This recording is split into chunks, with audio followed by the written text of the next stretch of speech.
Before we start, I'd like to add a disclaimer. This tier list is a very in-depth tier list with passives, AoE, stats and more taken in mind. I want you to close this video, if you're the type of people, to make these kinds of tier list. If you are just a sheep. This video goes over modes with 15 or 30 waves, so infinite is not really included. I have over 5,000 hours in tower defense games. You are in good hands. Not being in meta chart does not mean they are bad. Meta chart is used for the best of the best.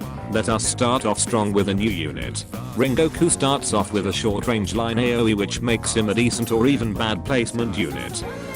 He has decently big range, decent damage and decently high spar throughout his upgrades. All the AoE he gets are quite bad, and he is always single hit, which means he is bad with shields, thrice and yellow healths. Now for passives. He deals 30% more damage with burn than his normal damage. On upgrade 11, he deals 50% of his damage with burn. His damage stacks with a consecutive attack on the same enemy up to 20%.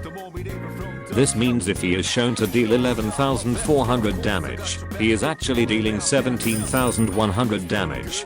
With the 20% boost it is 20,520 damage, and he gains 25% burn damage boost when attacking a unit with purgatory effect. With this buff his damage skyrockets to a whopping 22,230. This makes him one of the highest damage dealing unit in the game. But the downsides are that he is not immune to stun. Damage is not consistent and his AoE is a small circle AoE, which makes him the best boss killer for bosses without stuns. But that is all he has, as he also sucks at holding waves and more. His purgatory also affects other burn units, but there are only a handful of burn units in the game. I will be placing him at low S tier or high A tier. Next we have Obito, one of the units who can use the purgatory effect. Obito is a decent placement unit with circle AoE and decent spar. He does not shine much until his 8th upgrade, where he gains a big cone AoE and an additional 30% burn damage. He deals solid damage and has decent AoE. He is also relatively on the cheaper side. He is overall a solid unit, just not the best. He fits right in as a mid A tier.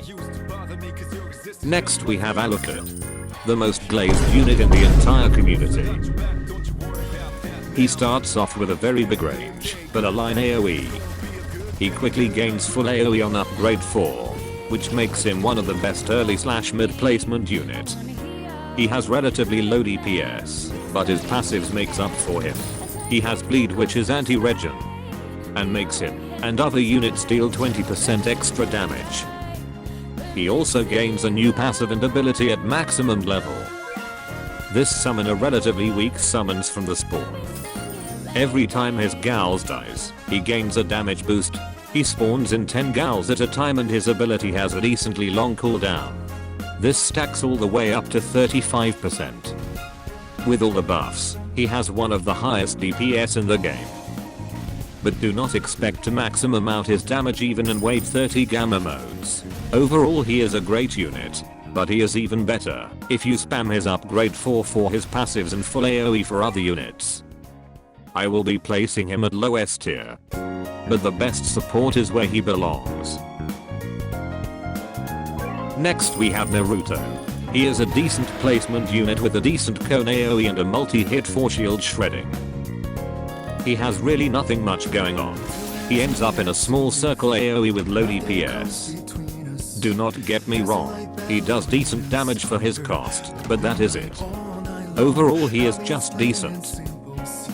Next is Vegeta, a very strong unit. He is one of the best placement unit due to his high DPS and multi-hit. He is one of the best boss killer, but he is not the best wave holder later on. He has annoying passive, where he loses 20% spar when there is another unit in his range. He will have line AoE, so he is best paired with a full AoE unit. Overall a very strong unit. Nothing more to say, straight to top of A tier. Next up is Tengen. A decent placement unit, but a strong mid/late unit. He has higher DPS than Igris, without his buffs, and has 60% chance to dodge a stun. He gains a 30% damage boost against enemies he hit consecutively, making him one of the best boss killers. He also has very high DPS and a full AoE. To the top of S tier. Next, we have Akaza. Up.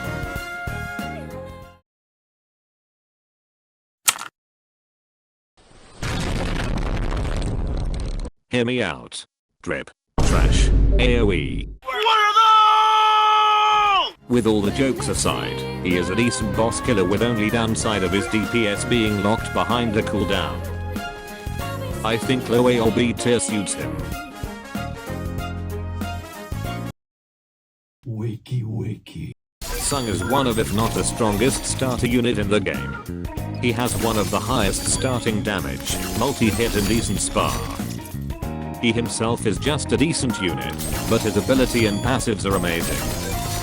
His summons will have very high total HP with over 100k HP. This makes him one of the best anti-leakage and a boss killer. He has a passive, where every takedown he gets, gives him 0.1% damage boost and 2.5% damage boost for every enemy killed by his summons. The summon takedown stacks up to 25%, and also affects Igris. Sung is best used as a starter and a shield shredder, which is why he pairs with Igris so well. Their passive and skills are just made for each other. He stays a small circle AoE single hit or double hit for the rest of his upgrades. He falls off just short from being a rest tier. The most biased character in the game, Tien. Unlike what most people claim, she is a very strong unit with a stun immunity. She has higher DPS than Sung, and has a pie chart as her AoE.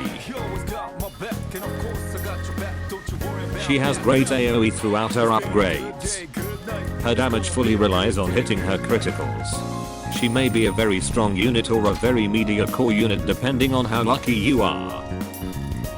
Except for the fact that devs took a bite out of her full AoE, she is not lacking in many things.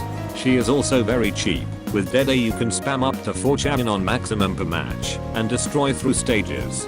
She belongs in A tier and I will also be adjusting the tier a bit. Igris, my beloved. The king of anime Vanguard. They had to nerf him to give Tengen a spotlight. But Igris is still a very strong character. He has stun immunity, 35% possible damage boost from Sung and full AoE. He is a decent starter unit with decent AoE until his full AoE. Without his passives, Igris can't really compete with Tengen after the nerfs. But with his buffs, he is much of a better unit than Tengen. So in wave 30 gamma modes, Igris is better, but in 15 waves gamma modes, Tengen is better.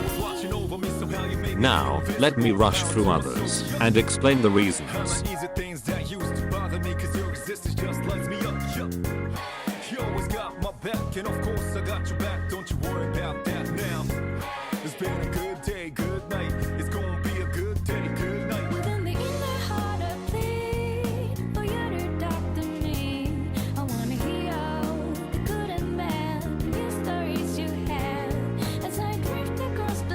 Speedwagon is more accessible than the new farm and the new farm can't be sold. Akaza is low due to his AoE and his ability or else he'd be high/mid A tier. Vegeta fell off from the meter chart due to his passive. Blossom is high up in the support due to snare, and I assume there will be more of those in the future. Also she makes DPS like Rengoku very viable. Think of Rin as 1 or 2 more upgrades for your unit, but at a low cost of 1.2k. This video took way too long. Feel free to comment your opinions as that is how we gather and improve further.